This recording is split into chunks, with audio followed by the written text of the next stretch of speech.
আসসালামু আলাইকুম। আর এস লাইফস্টাইলে আপনাদের সবাইকে স্বাগত জানাই।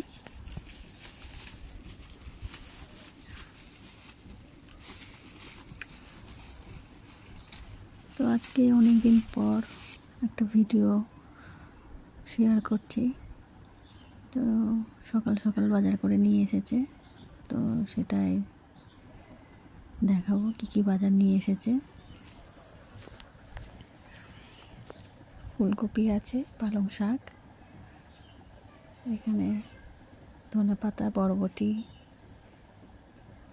সব বাজার নিয়ে এসেছে। তারপরে দেখাবো কি কি নিয়ে এসেছে।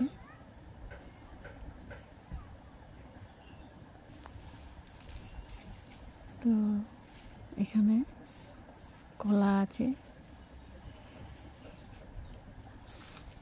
আর এখানে আর একটা মজার জিনিস আছে। তো সেটা হচ্ছে এই যে পানফল, আর একটা আছে। তো এটা হচ্ছে আতা।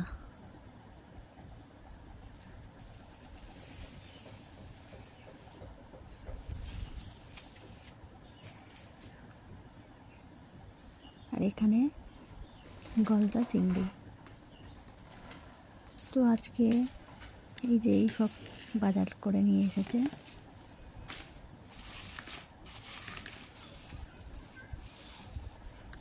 তো চিংড়ি মাছটা কেটে নিয়ে এসেছে, তো আমি ভালো করে আবার ধুয়ে নেব। এখানে আর কিছু কাটার নেই। তো ভালো করে ধুয়ে চিংড়ি মাছের ঝোল করব। আর এখানে পালং শাকটা রান্না করব।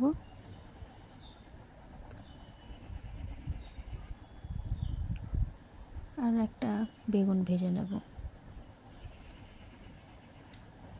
তো চলো তাহলে রান্নাটা শুরু করি।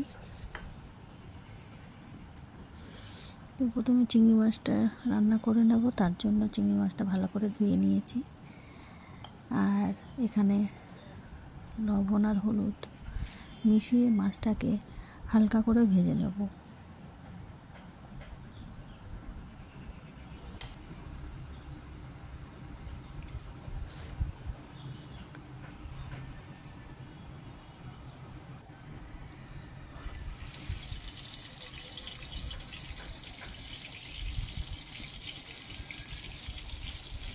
তো এপিট ওপিট করে ভালো করে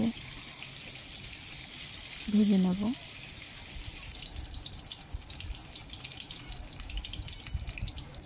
তো ভেজে নিয়ে মাছটা আমি রান্না বসিয়ে দিয়েছি। আর এখানে এই যে চিংড়ি মাছটা আমার রান্না মোটামুটি হয়েই এসেছে। উপর থেকে একটু ধনেপাতা ছড়িয়ে দিলাম। আর এখানে পালং শাকটা রান্না করছি। এখানে একটা আলু আর বেগুন দিয়ে দিয়েছি, দিয়ে পালং শাকটাকে রান্না করে নেব।